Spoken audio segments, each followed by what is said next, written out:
کا مقصد تیرے دی کی سرفرازی، میں اس لیے مسلمان، میں اس لیے نمازی۔ الحمدللہ رب العالمین والصلاة والسلام علی سید المرسلین، اما بعد فاعوذ باللہ من الشیطان الرجیم، بسم اللہ الرحمن الرحیم۔ الصلاة والسلام علیک یا رسول اللہ وعلی آلک واصحابک یا حبیب اللہ۔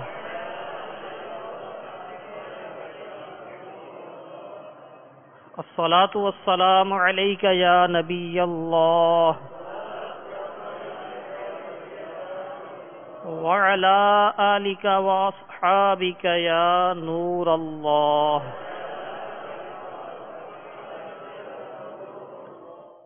حضرت سیدنا ابن مسعود رضی اللہ تعالیٰ عنہ یہ روایت کرتے ہیں کہ سرکار والا تبار، ہم بے کسوں کے مددگار، شفیع روز شمار، صلی اللہ تعالیٰ علیہ وسلم کا فرمان تقرب نشان ہے، بے شک قیامت کے دن میرے سب سے زیادہ قریب وہ شخص ہوگا جس نے دنیا میں مجھ پر زیادہ درود پڑھا ہوگا۔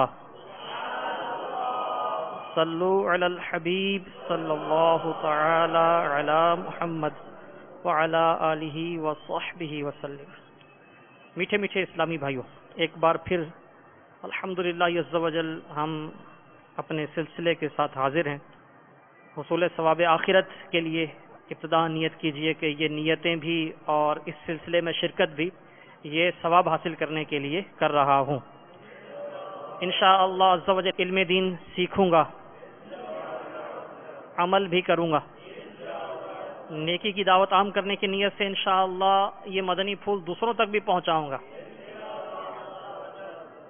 آئندہ کے لیے اگر کوئی نیت کروائی گئی تو زبان سے انشاءاللہ عز و جل کہوں گا، دل میں ارادہ بھی ہوگا اور زبان سے انشاءاللہ دہرائیں گے۔ اسی طرح حسب موقع سبحان اللہ عز و جل، درود پاک یعنی صلی اللہ تعالی علیہ وسلم، یہ بھی نیت کر لیجئے کہ یہ بھی پڑھتے رہیں گے۔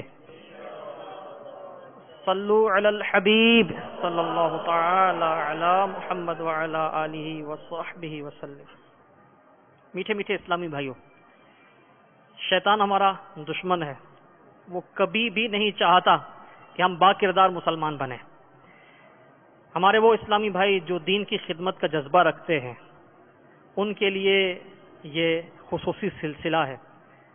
تقریباً ہر مسلمان دین کی خدمت کا جذبہ رکھتا ہے، بالخصوص ایک تعداد ہے جو دعوت اسلامی کے مدنی ماحول سے وابستہ ہے، وہ بھی اس کا جذبہ رکھتے ہیں، اور ایک تعداد الحمدللہ عز و جل ایسی ہے جو رائے خدا عز و جل میں وقت کی قربانی دے کر سفر اختیار کرتے ہیں، کورسز کرتے ہیں۔ یہاں بھی ہمارے ساتھ کورس کرنے والے اسلامی بھائی موجود ہیں، مدنی چینل کے ناظرین بھی ہیں۔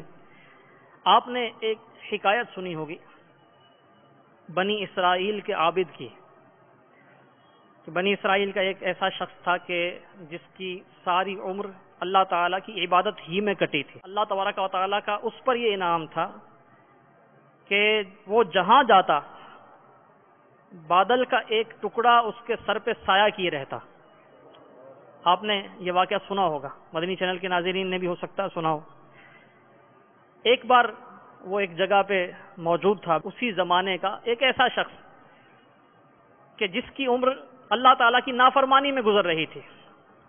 اس نے اس نیک شخص کو دیکھا، عبادت گزار کو دیکھا، تو اس کے دل میں خیال پیدا ہوا کہ ایک میں ہوں کہ میری زندگی اللہ تعالیٰ کی نافرمانی میں گزر رہی ہے، اور ایک یہ شخص ہے کہ جو اللہ تعالیٰ کی عبادت میں لگا ہوا ہے، تو میں نافرمانی کے راستے پر ہوں، یہ نیکی کے راستے پر ہے۔ تو اس کے دل میں اپنے گناہوں پر ندامت پیدا ہوئی، شرمندگی پیدا ہوئی، اور وہ اپنے آپ کو حقیر جانتے ہوئے اس عابد کی طرف بڑھا کہ میں اس کے پاس جاتا ہوں، ہو سکتا ہے اس کے قرب کی وجہ سے مجھے بھی برکت مل جائے، اللہ تبارک و تعالیٰ کی رحمتوں میں سے مجھے بھی کچھ حصہ مل جائے۔ اب کیا سوچ اسے لے کے وہاں تک گئی؟ عاجزی۔ اس کے دل میں عاجزی پیدا ہوئی، اپنے آپ کو گناہگار سمجھ کے چلا۔ جب یہ بد کردار شخص، بظاہر گناہگار شخص اس عابد کے قریب ہوا تو اس نے جب یہ دیکھا کہ ایک ایسا شخص جو گناہوں کی طرف سے معروف ہے، گناہوں کی وجہ سے مشہور ہے، معروف ہے، وہ میرے قریب آیا ہے، تو اس کو یہ ناگوار گزرا، اس کو یہ اچھا نہیں لگا. اس نے اس گناہگار شخص کو اپنے سے دفع کر دیا، دور کر دیا. اب جب وہ گناہگار وہاں سے چلا، اس سے دور ہوا، تو بادل کا وہ ٹکڑا جو اس عابد کے سر پہ سایہ کیے ہوئے تھا وہ بھی رخصت ہو گیا. اللہ تبارک و تعالیٰ نے اس وقت کے اپنے نبی علیہ الصلاۃ والسلام کی طرف وہی فرمائی کہ ان دونوں سے یہ فرما دیجئے کہ ان کے پچھلے اعمال جو ہیں وہ ختم کر دیے گئے. اس عبادت گزار بظاہر نیکوکار کی نیکیاں برباد ہو گئیں اور وہ جو گناہگار تھا اس کے گناہوں کو بخش دیا گیا. اب ان دونوں کے لیے یہ پیغام ہے کہ یہ نئے سرے سے اپنے اعمال کا آغاز کریں. میٹھے میٹھے اسلامی بھائیو، بڑی عبرت والی یہ حکایت ہے. کئی بار آپ نے سنی ہوگی، مدنی چینل کے ناظرین بھی سنتے رہتے ہوں گے. غور کیجئے کہ اس گناہگار شخص کے دل میں عاجزی پیدا ہوئی، اس نے اپنے آپ کو حقیر جانا اور حقیر سمجھ کر وہ اس عابد کے پاس گیا. اور اس عابد نے اس کو کیوں دور کیا؟ اس نے اپنے آپ کو اس گناہگار سے افضل سمجھا، اپنے آپ کو نیک سمجھا، تکبر میں مبتلا ہو گیا، اس کو دور کر دیا. تکبر کی وجہ سے اللہ تبارک و تعالیٰ نے اس کی ساری عبادت ضائع کر دی اور اس نے چند گھڑیوں کے لیے اپنے گناہوں کا احساس کرتے ہوئے اپنے آپ کو حقیر جانا، عاجزی اختیار کی، تو اللہ تبارک و تعالیٰ نے اس کے گناہوں کو معاف فرما دیا. تو میٹھے میٹھے اسلامی بھائیوں، ایک طرف تو عاجزی کی فضیلت اور دوسری طرف تکبر کی آفات، تکبر کی ہلاکت خیزی آپ نے ملاحظہ کی. تکبر، اس کی مثال یوں دی گئی ہے کہ جیسے کوئی غلام ہے،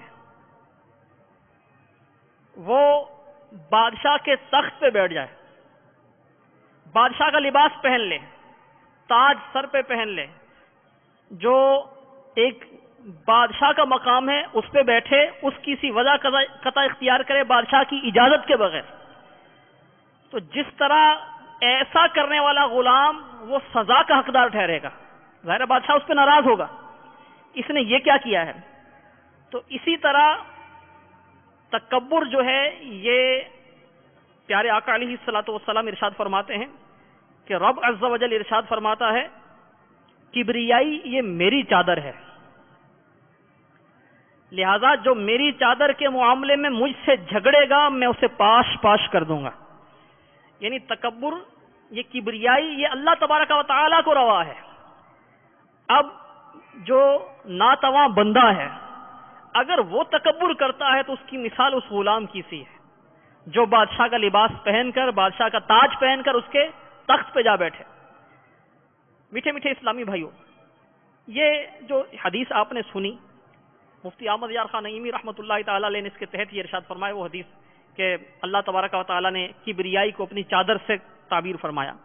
آپ ارشاد فرماتے ہیں مفتی احمد یار خان نعیمی رحمۃ اللہ تعالی علیہ مرآت المناجیح میں، یہ مشکات شریف کی شرح جو لکھی ہے اردو میں، مرآت المناجیح، اس کی 6 جلد میں ہے. آپ ارشاد فرماتے ہیں کہ یہ جو کبریائی کو چادر سے تشبیہ دی گئی، یہ ہمیں سمجھانے کے لیے ہے کہ جیسے کسی بڑے کی چادر کوئی عام آدمی نہیں اوڑھ سکتا، بادشاہ کا لباس کوئی غلام نہیں پہن سکتا، تو اسی طرح کبریائی جو ہے یہ اللہ تبارک و تعالیٰ کو روا ہے. کبریائی کی چادر، یہ سمجھانے کے لیے مثال دی گئی. تو اب کوئی اور یہ چادر پہنے، یہ اللہ تبارک و تعالیٰ کو ناپسند ہے. جیسے بادشاہ کا لباس کوئی غلام نہیں پہن سکتا، ایسے ہی کبریائی یہ اللہ تبارک و تعالیٰ کے علاوہ کسی دوسرے کے لیے روا نہیں ہے. میٹھے میٹھے اسلامی بھائیوں، آپ نے سماعت فرمایا کہ تکبر جو ہے یہ انسان کو روا نہیں، انسان کے لیے عاجزی ہی ہے. آئیے تھوڑی تکبر کی وضاحت بھی سماعت فرما لیجئے کہ تکبر ہوتا کیا ہے. کہ پیارے آقا صلی اللہ تعالی علیہ وسلم نے تکبر کے بارے میں ارشاد فرمایا کہ تکبر حق کی مخالفت اور لوگوں کو حقیر جاننے کا نام ہے. بندہ دوسروں کو اپنے سے کم تر سمجھے، اس کا نام ہے تکبر۔ امام راغب اصفہانی علیہ رحمۃ اللہ الغنی یہ لکھتے ہیں تکبر یہ ہے کہ انسان اپنے آپ کو دوسروں سے افضل یعنی بہتر سمجھے۔ جس کے دل میں تکبر ہو اسے کہتے ہیں متکبر۔ اب علماء نے تکبر کی کچھ وہ مزید وضاحت کے لیے، اس کو مزید سمجھانے کے لیے 3 اس کی اقسام بھی بیان فرمائی ہیں۔ ایک یہ ہے کہ کوئی اللہ تبارک و تعالیٰ کے مقابلے میں اپنے آپ کو پیش کرے، جیسے فرعون کا تکبر کہ اس نے خدائی کا دعویٰ کر دیا تھا۔ اسی طرح اللہ رب العزت جل جلالہ کے رسولوں کے مقابلے میں کوئی اپنے آپ کو لے آئے، جیسا کہ کفار ظاہری حیات کے زمانے میں پیارے آقا علیہ الصلوۃ والسلام کا مقابلہ کرتے رہے، اور اس سے پہلے بھی جو حضرات انبیاء علیہ الصلوۃ والسلام دنیا میں تشریف فرما ہوئے تو ان کا بھی کافروں نے مقابلہ کیا۔ ایک یہ تکبر ہے، اور ایک تکبر جو تیسری قسم ہے وہ ہے کہ اللہ و رسول عز و جل و صلی اللہ علیہ وسلم ان کے علاوہ بندہ کسی مخلوق میں سے کسی اور، اللہ و رسول عز و جل و صلی اللہ علیہ وسلم ان کے علاوہ جو اللہ تبارک و تعالیٰ کی مخلوق ہے کسی کے مقابلے میں اپنے آپ کو افضل سمجھے۔ پہلی 2 صورتیں تو بہت سخت ہیں، لیکن یہ تیسری صورت بھی کوئی کم نہیں ہے، یہ بھی گناہ کبیرہ ہے۔ کسی بندے کو یہ روا نہیں ہے کہ دوسرے کو حقیر سمجھے۔ تو میٹھے میٹھے اسلامی بھائیوں، آج ہمارے معاشرے میں تکبر بھی عام ہے۔ ایک بہت بڑی تعداد کسی نہ کسی خوبی وصف کی وجہ سے وہ تکبر میں مبتلا ہو جاتی ہے۔ کئی حسن و جمال کی وجہ سے تکبر میں مبتلا ہوتے ہیں، کئی مال و دولت کی وجہ سے، کوئی عہدے اور منصب کی وجہ سے۔ تکبر یہ اللہ تبارک و تعالیٰ کو سخت ناپسند ہے۔ چنانچہ ایک روایت سنیے، حضرت سیدنا عبداللہ ابن مسعود رضی اللہ تعالیٰ عنہ یہ روایت کرتے ہیں کہ تاجدار رسالت، شہنشاہ نبوت، مصطفیٰ جان رحمت، شمع بزم ہدایت صلی اللہ تعالی علیہ وآلہ وسلم نے ارشاد فرمایا، جس کے دل میں رائی کے دانے جتنا، یعنی بالکل معمولی سا، رائی کا دانہ بالکل چھوٹا ہوتا ہے، سرسوں کا دانہ ہوتا ہے اس سے بھی چھوٹا رائی کا دانہ ہوتا ہے، جس کے دل میں رائی کے دانے جتنا یعنی تھوڑا سا بھی تکبر ہوگا وہ جنت میں داخل نہیں ہوگا۔ ملا علی قاری علیہ رحمۃ اللہ الباری اس حدیث کے تحت ارشاد فرماتے ہیں جنت میں داخل نہ ہونے سے مراد یہ ہے کہ تکبر کے ساتھ کوئی جنت میں داخل نہیں ہوگا، بلکہ تکبر اور ہر بری خصلت سے عذاب بھگتنے کے ذریعے، یعنی یا تو عذاب کے ذریعے اس کی سزا پوری ہو جائے گی، وہ بھگتنے کے بعد اس سے پاک ہو کر، یا پھر اللہ تبارک و تعالیٰ کے عفو و کرم سے اللہ تعالیٰ کی رحمت ہوئی، اپنی رحمت سے اللہ تعالیٰ معاف کر دے تو اس کی مرضی ہے، وہ فضل کرنے والا ہے اور ہم اس سے اس کے فضل کے ہی طلبگار ہیں۔ یا تو اللہ تبارک و تعالیٰ کی طرف سے عذاب کے ذریعے یا اس کے عفو سے معافی کے ذریعے پاک ہو کر ہی جنت میں داخل ہوگا۔ میٹھے میٹھے اسلامی بھائیوں، تکبر یہ دنیاوی زندگی یہ عارضی ہے، اور اگر بالفرض کوئی تکبر میں مبتلا ہوتا ہے، اللہ تبارک و تعالیٰ ہمیں محفوظ فرمائے، تو اس کا تکبر موت تک ہی ہے، ختم ہو جائے گا۔ بہت سو کا تو موت سے پہلے ہی ختم ہو جاتا ہے، لیکن اگر بالفرض میکسیمم اس کی لمٹ ہے تو موت تک ہے، تو ایک عارضی زندگی میں چند لمحوں کا تھوڑی دیر کا تکبر، اس کی سزا کتنی سخت ہے کہ تکبر کے ساتھ کوئی جنت میں نہیں جائے گا۔ ایک اور روایت سنیے، سرکار مدینہ صلی اللہ تعالی علیہ وسلم نے ارشاد فرمایا، بے شک قیامت کے دن تم میں سے میرے سب سے نزدیک اور پسندیدہ شخص وہ ہوگا جو تم میں سے اخلاق میں سب سے زیادہ اچھا ہوگا، جو حسن اخلاق والا ہوگا۔ اللہ تبارک و تعالیٰ ہمیں حسن اخلاق کی دولت سے مالا مال کرے۔ اور قیامت کے دن میرے نزدیک سب سے زیادہ قابل نفرت، اللہ تبارک و تعالیٰ ہمیں محفوظ فرمائے، سب سے زیادہ قابل نفرت اور میری مجلس سے دور وہ لوگ ہوں گے جو واہیات بکنے والے، لوگوں کا مذاق اڑانے والے اور متفیہق، یعنی صحابہ کرام علیہم رضوان نے عرض کی کہ یہ آخر میں جو ہے یہ کیا ہے یا رسول اللہ عز و جل و صلی اللہ علیہ وسلم، بے ہدہ بکواس بکنے والوں اور لوگوں کا مذاق اڑانے والے یہ تو ہم سمجھ گئے، مگر یہ کون ہیں؟ آپ صلی اللہ تعالی علیہ وسلم نے ارشاد فرمایا اس سے مراد ہر تکبر کرنے والا شخص ہے، یعنی یہ بد نصیب وہ ہیں جو پیارے آقا علیہ الصلوۃ والسلام جن سے نفرت کا اظہار فرما رہے ہیں، سب سے زیادہ نفرت، اور فرمایا یہ مجھ سے دور ہوں گے۔ اللہ تبارک و تعالی ہمیں تکبر کی آفت سے محفوظ فرمائے۔ ایک اور روایت ہے، پیارے آقا علیہ الصلوۃ والسلام ایک جنازے میں تشریف فرما تھے۔ سیدنا حذیفہ رضی اللہ تعالیٰ عنہ یہ روایت کرتے ہیں کہ ہم بھی جنازے میں حاضر تھے، آپ کی بارگاہ میں، جنازے میں آپ کے ساتھ تھے۔ آپ صلی اللہ تعالی علیہ وسلم نے ارشاد فرمایا کیا میں تمہیں اللہ عز و جل کے بدترین بندے کے بارے میں نہ بتاؤں؟ ارشاد فرمایا وہ بد اخلاق اور متکبر ہے۔ کیا میں تمہیں اللہ عز و جل کے سب سے بہترین یعنی سب سے اچھے سب سے بہترین بندے کے بارے میں نہ بتاؤں؟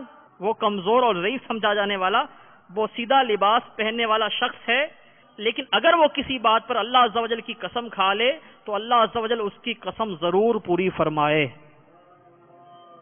اللہ تبارک و تعالی ہمیں تکبر کی آفت سے محفوظ فرمائے، اور ہمیں بھی اللہ تعالیٰ اپنے پسندیدہ بندوں میں، اپنے پیارے محبوب صلی اللہ علیہ وسلم کے جو پسندیدہ بندے ہیں ان میں داخل فرما لے۔ صلو علی الحبیب صلی اللہ تعالی علی محمد وعلی آلہ وصحبہ وسلم۔ میٹھے میٹھے اسلامی بھائیوں، مزید تکبر کو سمجھنے کے لیے تکبر کی چند علامات یہ بھی سماعت فرما لیجئے، تکبر کے انداز چند یہ سماعت فرما لیجئے۔ تکبر کا اظہار یہ بعض اوقات ہو جاتا ہے، ویسے تو تکبر کا تعلق ہے دل سے، لیکن بعض اوقات اس کا حرکات سے بھی اظہار ہوتا ہے۔ اور ایک اہم بات جو ہمیشہ کے لیے مدنی چینل کے ناظرین بھی اپنے پلو سے باندھ لیں، یہاں جو موجود اسلامی بھائی ہیں یہ بھی، کہ جب کسی نصیحت آمیز یعنی کوئی بات ہو رہی ہو، بیان ہو رہا ہو، کوئی مدنی پھول بیان کیا جا رہا ہو، کوئی اچھی بات بیان ہو رہی ہو، تو ہمیشہ اصلاح کا یعنی اصلاح پانے کا ایک نسخہ یہ ہے کہ بندہ اپنے بارے میں غور کرے۔ بعض اوقات شیطان جب کوئی اصلاح کی بات ہوتی ہے نا تو کان پکڑ کر دوسروں کی طرف توجہ لے کر جاتا ہے۔ مثلا تکبر کی علامات کا بیان ہوگا، تکبر کس طرح ظاہر ہوتا ہے، تو شیطان ذہن میں ڈالتا ہے کہ یہ جو فلاں ہے نا وہ ایسا ہے، یہ بات اس میں پائی جاتی ہے۔ بعض اوقات یوں ذہن بناتا ہے کہ آج جو بات ہو رہی ہے نا یہ تو فلاں کے لیے، اگر وہ ہوتا نا تو بڑا اچھا ہوتا۔ اگر کوئی ایسا اسلامی بیٹھا ہے کہ جس کے بارے میں خدا نخواستہ بدگمانی کا شکار ہے کہ وہ متکبر ہے یا ریاکاری کا بیان ہو رہا تو اس کے بارے میں کہ یہ ریاکار ہے، یا خود پسندی کا بیان ہوا تو یہ ذہن بنا کہ یہ خود پسندی کا شکار ہے، تو وہاں بیٹھے بیٹھے ذہن اسی کی طرف جا رہا ہوگا کہ یہ توجہ سے سن رہا ہے کہ نہیں سن رہا۔ تو اس طرح شیطان جس کا یہ ذہن ہے اور جو یوں دوسرے کی طرف غور کر رہا ہے وہ اصلاح سے محروم رہ گیا۔ شیطان اس کی توجہ اس طرف نہیں جانے دے گا کہ میں تو اس میں مبتلا نہیں ہوں، تو شیطان کان پکڑ کے دوسری طرف لگائے گا۔ تو جب بھی کوئی کہیں نصیحت کی بات ہو، اصلاح کی بات ہو، تو اپنے اوپر غور کریں۔ میرے اہل سنت وہ تربیت فرماتے ہیں کہ بیان کرنے والا اپنے بارے میں غور کرے، سننے والے اپنے بارے میں غور کریں، مدنی چینل کے ناظرین اپنے بارے میں غور کریں، تو دوسرے کے بارے میں آپ نہ سوچیں۔ بالفرض اگر ظاہری طور پر جو انداز بیان ہوئے ہیں یہ کسی میں پایا بھی جائے تو تب بھی اس کو متکبر قرار نہیں دے سکتے، کیونکہ تکبر کا تعلق تو دل سے ہے۔ جب تک قرائن واضح نہ ہو ہم کسی کو متکبر کیسے کہیں گے؟ بلکہ اگر بدگمان ہوں گے تو ہم گناہگار ہو جائیں گے۔ اور بالفرض خدا نخواستہ واقعی وہ متکبر ہے بھی، تب اگر ہم کسی کے سامنے اس کا اظہار کریں گے تو غیبت میں، اور اگر وہ متکبر نہیں ہے تو بہتان اور الزام تراشی یعنی تہمت ترازی میں ہم آ جائیں گے، یعنی اس گناہ میں جا پڑیں گے۔ تو ہم اپنے بارے میں غور کریں۔ تو تکبر کا اظہار بعض اوقات یہ حرکات و سکنات سے ہوتا ہے، جیسے کوئی شخص آیا، کسی کو حقیر سمجھتے ہیں تو اس کے آنے پر ناگواری کا اظہار، جیسے بعض لوگ ہمارے معاشرے میں ایسے ہیں کہ جن کو لوگ حقیر تصور کرتے ہیں کسی نہ کسی وجہ سے، کوئی ذات کی وجہ سے، بعض اوقات بعض کے پیشے ایسے ہوتے ہیں کہ ان کو حقیر سمجھا جاتا ہے، جیسے حجام وغیرہ۔ تو اب کسی ایسے شخص سے کبھی کوئی پالا پڑا، وہ آ گیا یا اس کے پاس جانا پڑا، تو لوگ ان کو اپنے برابر میں نہیں بٹھاتے۔ تو یہ ایک تکبر کا انداز ہے۔ ایسوں سے بات کرتے ہوئے یا کسی جس کو حقیر سمجھتے ہیں ان سے بات کرتے ہوئے وہ بالکل روکھا سا انداز ہو جاتا ہے، ناک چڑھاتے ہیں، بیزاری کا اظہار کرتے ہیں۔ چلنے کا انداز بعض اوقات ایسا ہوتا ہے کہ وہ اکڑ کر چلتے ہیں، چلنے میں تکبر کا اظہار ہوتا ہے۔ کھانا کھانے میں ٹیک لگا کر کھانا، یہ بھی تکبر کی اظہار کی ایک صورت ہے۔ کوئی عذر نہ ہو تو کھانا جو ہے وہ بیٹھ کے کھائیے زمین پر، اور ٹیک لگا کے نہ کھائیے، بلکہ سنت کے مطابق دو زانو بیٹھ جائیے۔ دو زانو بیٹھنا یہ بہت پیارا انداز ہے۔ کھانا کھاتے ہوئے دو زانو بیٹھنا سنت ہے۔ دایاں گھٹنا کھڑا کر کے بایاں پاؤں بچھا کر، یہ بھی ایک سنت ہے، یوں بیٹھ جائیے، تو ٹیک لگا کے نہ کھائیے۔ بعض اوقات گفتگو سے تکبر کا اظہار ہوتا ہے، جیسے کسی کے بارے میں یوں کہنا کہ وہ بڑا بنتا ہے، میں اسے جانتا ہوں۔ اب یہ متکبرانہ جملے ہیں۔ فلاں کی ہمت میرے سامنے بات کرے، اس جملے سے بھی تکبر کا اظہار ہو رہا ہے۔ یوں ہی کسی جس کو حقیر سمجھتے ہیں اس کو اس طرح ڈانٹنا کہ تمہاری جرت میرے سامنے بات کرتے ہو، تو یہ جو انداز ہیں یہ متکبرانہ ہیں۔ اسی طرح اور بھی بہت سے افعال ہیں جن سے تکبر کا اظہار ہوتا ہے، تکبر کی علامات اور بھی ہیں۔ اب ظاہر اتنے مختصر سے وقت میں ڈیٹیل کے ساتھ یہ ساری علامات وغیرہ بیان نہیں ہو سکتی، بس یہاں تو آگاہی ہے۔ آپ دعوت اسلامی کے مدنی ماحول سے وابستہ رہیے۔ ماشاءاللہ یہاں اسلامی بھائی جو موجود ہیں وہ تو تربیت کے لیے آئے ہیں، مدنی چینل کے ناظرین بھی دعوت اسلامی کے مدنی ماحول سے وابستہ رہیں، اسلامی بھائی بھی، اسلامی بہنیں بھی مدنی چینل دیکھتے رہیں۔ الحمدللہ مکتبۃ المدینہ دعوت اسلامی کا اشاعتی ادارہ ہے، مختلف موضوعات پر بہت پیاری پیاری تصانیف مکتبۃ المدینہ نے شائع کی ہیں۔ تو ایک تصنیف ہے تکبر، یہ 99 صفحات پر مشتمل ایک بہت پیاری کتاب ہے۔ تکبر کے حوالے سے اس میں تکبر کی علامات بھی ہیں، تکبر کے اسباب بھی ہیں، انشاءاللہ آگے چل کر اسباب کا بھی ذکر ہوتا ہے، اسباب، پھر ان کا علاج، تکبر کی کے حوالے سے وعیدات، یہ سب اس میں ہے۔ تکبر اس کتاب کا نام ہے، مدینۃ العلمیہ دعوت اسلامی کی مجلس ہے، اس کی کوششوں سے مکتبۃ المدینہ نے اسے شائع کیا، 99 صفحات کی کتاب۔ تو آپ جو اسلامی بھائی یہاں موجود ہیں، یہ بھی مدنی چینل کے ناظرین بھی کتاب کو حاصل فرمائیں اور اس کا مطالعہ کریں۔ تکبر یہ وہ گناہ ہے جو ہلاکت میں ڈالنے والا ہے، مہلکات میں سے ہے، گناہ کبیرہ، جہاں حرام ہے، جہنم میں لے جانے والا۔ تو ان گناہوں کا، مہلکات، ان کا علم حاصل کرنا، یعنی ان کی پہچان ہو جائے، ان سے بچنے کے طریقے معلوم ہو جائیں، تو یہ ہر مسلمان پر فرض ہے، مرد و عورت پر، یعنی جس پر شریعت کے احکام نافذ ہوتے ہیں۔ تو یوں تکبر کا علم حاصل کرنا فرض ہوا، ضروری علم۔ تو یہ کتاب آپ ضرور حاصل کیجئے، اس میں بہت سا علم ایسا ہے جو سیکھنا فرض ہے، واجب ہے، اور دیگر ضروری علم بھی تکبر کے حوالے سے اس میں موجود ہے۔ صلو علی الحبیب صلی اللہ تعالی علی محمد وعلی آلہ وصحبہ وسلم۔ تو تکبر کے کچھ اسباب ہیں، علاج کرنے کے لیے پہلے سبب کا معلوم ہونا ضروری ہے۔ جیسے آپ کسی ڈاکٹر کے پاس جائیں گے تو پہلے تشخیص ہوگی، کوئی مرض ہے آپ کا، تو تشخیص کے لیے ٹیسٹ کیا جاتا نا، لیبارٹری میں ٹیسٹ ہوگا، الٹرا ساؤنڈ ہوگا، ای سی جی، اسی طرح ایکس رے، یہ سب ٹیسٹ ہیں۔ پہلے وقتوں میں وہ حکیم ہوتے تھے، اطباء، وہ نبض دیکھتے تھے اور یہ سمجھ لیں ایک ٹیسٹ تھا۔ اب وہ جدید آلات آ گئے ہیں تو مختلف ذرائع ہیں، لیبارٹری ٹیسٹ ہوتا ہے، اور اس کے بعد پھر مرض کی تشخیص ہوتی ہے، اور مرض کی تشخیص کے بعد اس کا علاج ہوتا ہے۔ تو تکبر بھی اس کے کچھ اسباب ہوتے ہیں جس کی وجہ سے تکبر ہوتا ہے۔ تو تکبر کن کن وجوہات کی بنا پر ہو سکتا ہے؟ امام محمد غزالی رحمۃ اللہ تعالی علیہ نے 8 وہ اسباب بیان کیے ہیں جن کی وجہ سے تکبر میں انسان مبتلا ہو سکتا ہے۔ وہ کون کون سے ہیں؟ احیاء العلوم میں آپ ارشاد فرماتے ہیں تکبر کا ایک سبب ہے علم، علم کی وجہ سے بھی انسان تکبر کا شکار ہو سکتا ہے۔ وہ جو بظاہر علم میں، یعنی جن کا علم کم ہوتا ہے، ان کو حقیر سمجھنے لگتا ہے اور ان سے توقع کرتا ہے کہ اس کی عزت کی جائے، اس کو مقام دیا جائے، یعنی اپنے علم کی وجہ سے وہ یہ چاہتا ہے۔ دوسرا سبب عبادت، بعض اوقات عبادت کی وجہ سے بھی انسان تکبر میں مبتلا ہوتا ہے۔ تیسرا سبب جو تکبر کا امام محمد غزالی رحمۃ اللہ تعالی علیہ نے ارشاد فرمایا وہ مال و دولت، دنیا کا مال، یہ بھی تکبر میں مبتلا کر دیتا ہے۔ چوتھا سبب آپ نے بیان فرمایا حسب و نسب، یعنی کسی کی ذات ایسی ہے، نسب اس کا ایسا ہے، اعلیٰ نسب ہے، تو وہ اپنی ذات کی وجہ سے بھی بعض اوقات دوسروں کو حقیر سمجھتا ہے۔ پانچواں عہدہ و منصب، کوئی ذمہ داری اس کی ایسی ہے، اس کے پاس کوئی ایسی پوسٹ ہے، کوئی عہدہ اس کے پاس ایسا ہے کہ وہ دیگر کو حقیر سمجھتا ہے. یہ پانچواں سبب امام غزالی رحمۃ اللہ تعالی علیہ نے تکبر کا ارشاد فرمایا. چھٹا سبب ارشاد فرمایا کامیابیاں. دنیا میں بعض ایسے ہوتے ہیں کہ اللہ تبارک و تعالیٰ کی طرف سے ان کو یعنی جس کام میں ہاتھ ڈالتے ہیں کامیاب ہو جاتے ہیں.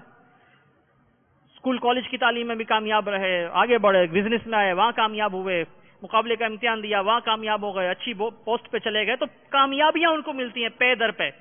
تو بعض اوقات یہ کامیابی پانا یہ بھی تکبر کا باعث بن جاتا ہے. حسن و جمال بھی تکبر کے اسباب میں سے ایک سبب ہے. طاقت و قوت یہ بھی ایک سبب ہے تکبر کا. تو یوں 8 اسباب امام محمد غزالی رحمۃ اللہ تعالی علیہ نے یہ تکبر کے ارشاد فرمائے ہیں. اور پھر آپ نے سمجھایا بھی ہے بڑے پیارے انداز میں. جیسے اگر کوئی علم پر تکبر کرتا ہے، اپنے آپ کو وہ واقعی علم والا سمجھتا ہے، امام غزالی رحمۃ اللہ تعالی علیہ نے اس کو پھر بڑے پیارے انداز میں سمجھایا. اور یہ جو تکبر تصنیف ہے مکتبۃ المدینہ کی، اس میں بھی اپنے آپ کو علم والا سمجھنے والوں کو بڑے پیارے انداز میں سمجھایا گیا. شیطان کی مثال دی گئی ہے. شیطان فرشتوں کا استاد رہا ہے، یعنی خود فرشتہ نہیں ہے، جن ہے، لیکن اپنے علم کی وجہ سے یہ معلم الملکوت فرشتوں کا استاد رہا ہے. لیکن اس کا انجام کیا ہے؟ ہم کئی بار ایسا ہوتا ہے کہ اس پر لعنت بھیجتے ہیں. اعوذ باللہ من الشیطان الرجیم. رجیم یعنی مردود.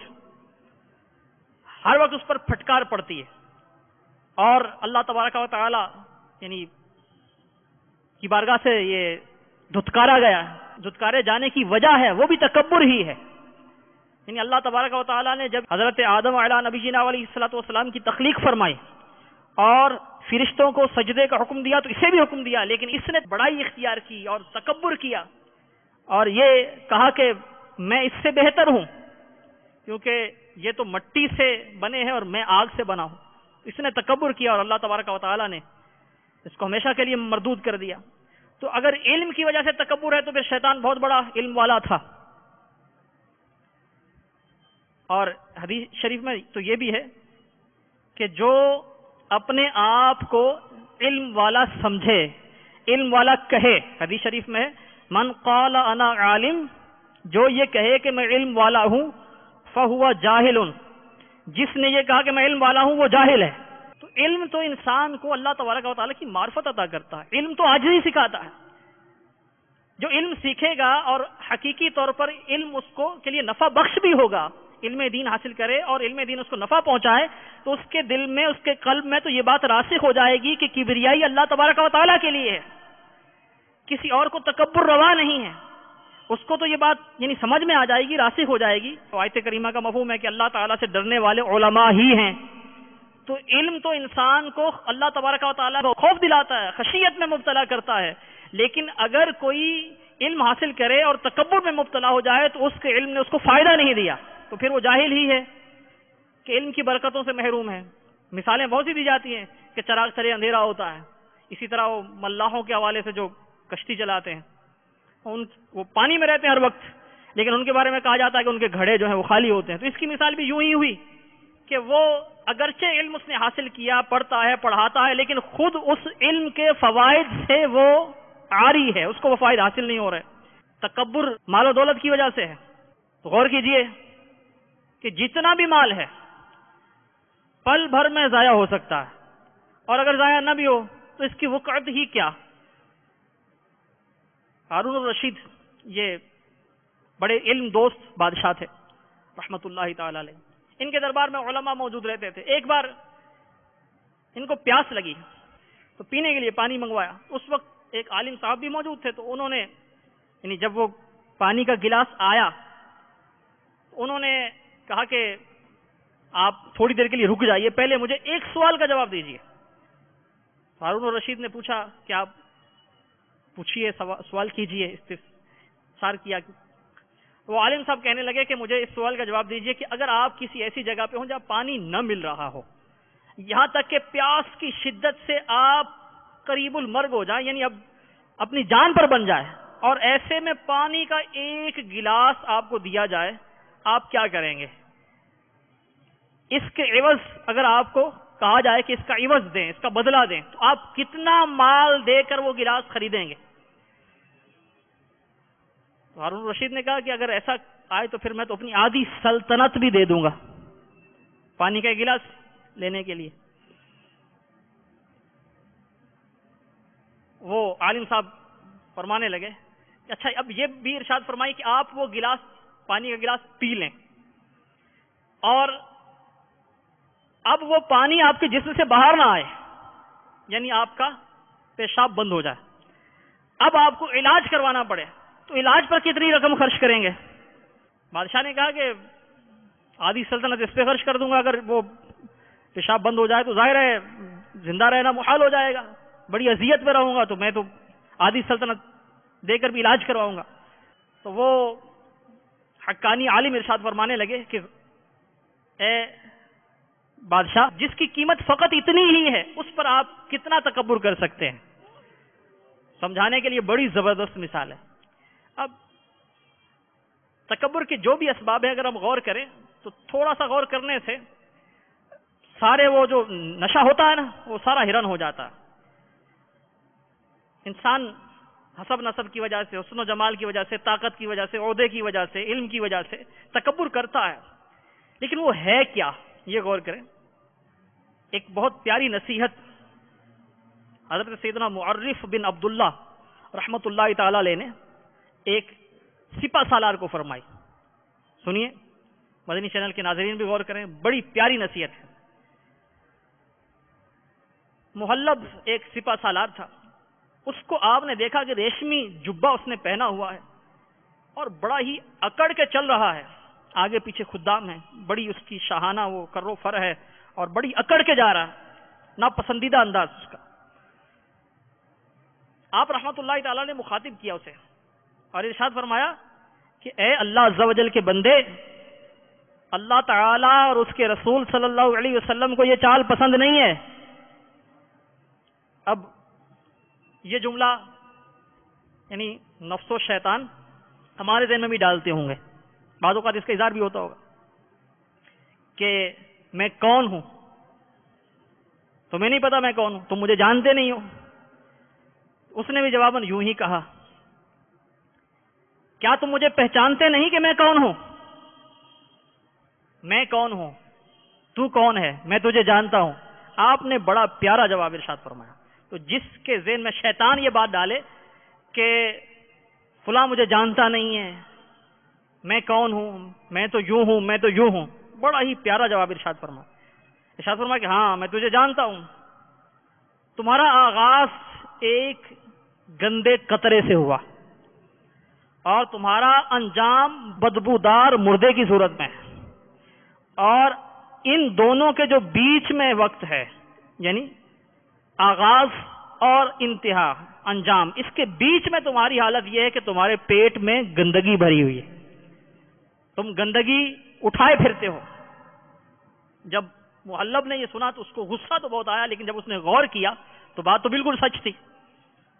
آغاز انسان کا یعنی نطفے سے ہے، گندے قطرے سے ہے، اور جب مرتا ہے تو بدبودار سڑی ہوئی لاش کتنا ہی اس کا پیارا کیوں نہ ہو، وہ اس کو ظاہر ہے دیکھنا بھی گوارا نہیں کرے گا، ایک وقت کے بعد کیسے اس کو وہ دیکھ سکے گا، اس کے قریب رہنے کو گوارا نہیں کرے گا، یہاں تک کہ آپ کے پیارے کسی بہت ہی پیارے کا انتقال ہو جائے، آپ کی اولاد میں سے کوئی دنیا سے چلا جائے، آپ کے والد دنیا سے چلے جائیں، تو آپ نے دیکھا ہوگا کہ ان کو جہاں غسل دیا جاتا ہے اس جگہ سے بھی وحشت آتی ہے۔ بعض لوگ تو وہاں جاتے نہیں ہیں، بعض لوگ گھروں کے اندر غسل نہیں دیتے، وہ ڈرتے ہیں اس وجہ سے۔ تو انجام یہ ہے کہ مر گئے تو تھوڑی دیر بعد لوگ دیکھنا بھی وہ گوارا نہیں کریں گے، انجام یہ ہے۔ اور اس دونوں کے بیچ میں جو ساری زندگی ہے پیٹ میں گند بھرا ہوتا ہے۔ اللہ تبارک و تعالی بس وہ ہمیں اپنی اوقات میں رکھے، تکبر سے محفوظ فرمائے۔ تو یہ بڑی پیاری نصیحت فرمائی، تکبر کسی بھی سبب سے ہو، اگر آپ تھوڑی دیر کے لیے اس مثال پر، اس واقعے پر غور کریں گے، سارا تکبر ختم ہو جائے گا۔ مزید جو اللہ تبارک و تعالیٰ کی بارگاہ میں حاضری کا یقین رکھتا ہے وہ بھی تکبر میں مبتلا نہیں ہوگا۔ تو اللہ تعالیٰ کی بارگاہ میں حاضری کو یاد رکھیے، اللہ تعالیٰ سے دعا کرتے رہیے کہ اللہ تبارک و تعالیٰ میں تکبر سے بلکہ تمام رذائل سے محفوظ فرما دے. اپنے عیبوں پر نظر رکھیں. شیطان تو خوبیاں دکھائے گا نا کہ تو بڑا عقل مند ہے، تو ذہین ہے، تو علم والا ہے، تیرے پاس بڑا مال و دولت ہے، تیرا نسب بڑا اونچا ہے، بڑی اونچی ذات ہے تیری، تو فلاں فلاں ہے. تو شیطان تو اس طرف لے کے جائے گا تو بندہ دیکھے کہ میں تو بڑا گناہگار ہوں، میں تو یہ نافرمانی بھی کرتا ہوں، یوں بھی کرتا ہوں. تو بندہ اپنے عیبوں پر نظر رکھے. یہ بھی تکبر کا علاج ہے. عاجزی اختیار کرے. سلام میں پہل کرنا یہ بھی تکبر کا علاج ہے. یوں ہی کہیں سفر میں یا آپ کو موقع ملے تو اپنا سامان خود اٹھائیں، یہ بھی تکبر کا توڑ. اس طرح لباس میں سادگی اختیار کیجیے. تو یہ سارے تکبر کے علاج ہیں. اگر یعنی شیطان تو ہمارے ساتھ ہے، ذہن میں باتیں ڈالتا ہی رہتا ہے، ہمیں علاج سے غفلت نہیں کرنی چاہیے. تو آپ نے سماعت فرمایا یہ تکبر جو مدینہ العلمیہ کی کاوش ہے اور مکتبۃ المدینہ نے اسے شائع کیا، اس میں ان تمام جو علاج ہیں یہ ڈیٹیل کے ساتھ بیان کیے گئے ہیں. تکبر کے اسباب بھی ڈیٹیل کے ساتھ بیان کیے گئے ہیں. ان اسباب کا توڑ کس طرح کیا جائے یہ بھی بیان کیا گیا. تو آپ اولین فرصت میں یہ حاصل فرمائیں اور اس کو پڑھ لیں. انشاءاللہ عز و جل تکبر سے آگاہی بھی ہوگی، اس کی آفات کا علم بھی ہوگا، اور اللہ نے چاہا تو اس سے بچنے میں بھی کامیاب ہو جائیں گے انشاءاللہ. صلو علی الحبیب صلی اللہ تعالی علی محمد وعلی آلہ وصحبہ وسلم. دعوت اسلامی کے مدنی ماحول سے وابستہ ہو جائیے. دعوت اسلامی کے راہ خدا عز و جل میں سفر کرنے والے مدنی قافلوں میں تمام اسلامی بھائی سفر اختیار فرمائیں. انشاءاللہ یہ بھی تکبر کا زبردست علاج بنے گا. یہ بھی مدنی قافلوں میں الحمدللہ جو بھی ہو، یعنی چاہے وہ امیر ہو یا غریب ہو، سارے اکٹھے بیٹھ کے کھاتے ہیں. الحمدللہ یہ عز و جل مدنی قافلوں میں سفر کے دوران مسجدوں میں قیام ہوتا ہے اور زمین پر آرام کرتے ہیں سبھی، چٹائی پر اپنی چادر بچھا کے اس طرح. تو مدنی قافلوں میں سفر کریں گے تو انشاءاللہ عز و جل یہ تکبر کی جو عملی کاٹ ہوگی. مدنی قافلوں میں سفر کی اور بھی بہت سی برکتیں ہیں. آئیے ایک مدنی بہار میں آپ کو سنانے کی سعادت حاصل کرتا ہوں. اسی تکبر نامی جو کتاب ہے اس میں صفحہ نمبر ہے 35، اس پر یہ مدنی بہار بیان کی گئی ہے. ایک اسلامی بھائی کا بیان ہے کہ میری ریڑھ کی ہڈی کا موہرا یہ اپنی جگہ سے ہل گیا تھا. یہ ڈسک جو ہے اگر کوئی ایک موہرا بھی ریڑھ کی ہڈی کا ہل جائے تو تکلیف اتنی شدید ہوتی ہے کہ چلنا تو بہت دور کی بات، بندہ کھڑا بھی نہیں ہو سکتا بلکہ بیٹھ بھی نہیں سکتا. تو ان کا ایک موہرا ہل گیا تھا. کہتے ہیں کہ میں نے بہت علاج کیا، کوئی وہ افاقے کی صورت نہیں تھی. ایک اسلامی بھائی نے راہ خدا عز و جل میں سفر کی ترغیب دلائی. میں نے مدنی قافلے میں سفر اختیار کیا. رات کے کھانے میں دوران سفر رات کے کھانے میں مجھے اچانک زوردار چھینک آئی. میرا سارا جسم کانپ گیا، لرز گیا. الحمدللہ عز و جل اس انوکھی چھینک کی برکت سے میری ریڑھ کی ہڈی کا موہرا اپنی جگہ پر درست ہو گیا. صلو علی الحبیب صلی اللہ تعالی علی محمد وعلی آلہ وصحبہ وسلم. میٹھے میٹھے اسلامی بھائیو، آپ نے سماعت فرمایا کہ چھینک تو کیا آئی، پیٹھ کا موہرا درست ہو گیا. اللہ تبارک و تعالیٰ کو چھینک پسند ہے اور اس کی کیا خوب برکتیں ہیں.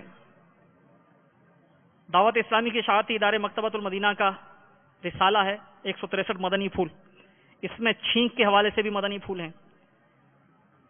ایک مدنی پھول یہ ہے کہ جو کوئی چھینک آنے پر الحمدللہ علی کلی حال کہے اور اپنی زبان سارے دانتوں پر پھیر لیا کرے تو انشاءاللہ عز و جل دانتوں کی بیماریوں سے محفوظ رہے گا. ایک اور مدنی پھول، مولائے کائنات علی المرتضی شیر خدا کرم اللہ تعالی وجہہ الکریم ارشاد فرماتے ہیں جو کوئی چھینک آنے پر الحمدللہ علی کلی حال کہے تو وہ داڑھ اور کان کے درد میں مبتلا نہیں ہوگا. اسی طرح ایک اور مدنی پھول، چھینک آنے پر الحمدللہ کہنا چاہیے. جس کو چھینک آئے چھینکنے والے کو الحمدللہ کہنا چاہیے. بہتر یہ ہے کہ الحمدللہ رب العالمین کہے یا الحمدللہ علی کل حال کہہ لے. سننے والے پر واجب ہے یعنی ضروری ہے، یعنی یہ آپشنل نہیں ہے، کمپلسری ہے کہ وہ اس کے جواب میں کہے یرحمک اللہ، اللہ تعالیٰ تم پر رحم فرمائے. آواز اتنی ہونی چاہیے کہ جس کو چھینک آئی ہے اس نے الحمدللہ کہا وہ سن لے، چھینکنے والا الحمدللہ کہنے والا سن لے. یہ ضروری ہے، چھینک کا جواب واجب ہے، اگر نہیں دیں گے تو گناہ گار ہوں گے. اس طرح کی بہت سی باتیں الحمدللہ عز و جل مدنی قافلوں میں سفر کے دوران سیکھنے کو ملتی ہیں، اور بھی بہاریں ملتی ہیں، جو جیسا کہ آپ نے سماعت فرمایا تکبر اور اس جیسی بہت سی بیماریوں کا عملی علاج بھی ہوتا ہے.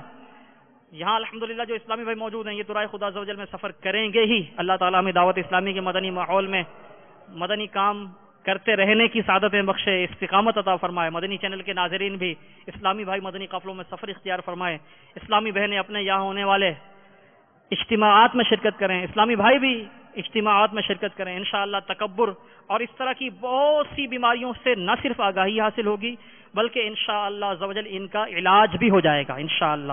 اور سب سے بڑھ کے اچھی صحبت ملے گی، اچھی صحبت کی برکتیں ہی برکتیں ہیں. اللہ تبارک و تعالی ہمیں تکبر کی آفات سے محفوظ فرمائے، عاجزی نصیب فرمائے. انشاءاللہ عز و جل با مقصد زندگی گزارنے کے لیے ہم اس طرح کے جو اوصاف ہیں جیسے عاجزی، ان کے بارے میں سیکھ کر معلومات حاصل کر کے عاجزی کا ذہن بنائیں. رذائل جیسے تکبر ہے، خود پسندی ہے، ان سے پیچھا چھڑانے کی کوشش کریں تو با مقصد زندگی گزارنے کا جو سلسلہ ہے یہ آگے بڑھے گا، کامیاب زندگی گزارنے کا. اور کامیاب زندگی وہی ہے کہ اللہ تبارک و تعالی راضی ہو جائے، اس کے پیارے حبیب علیہ الصلوۃ والسلام راضی ہو جائیں.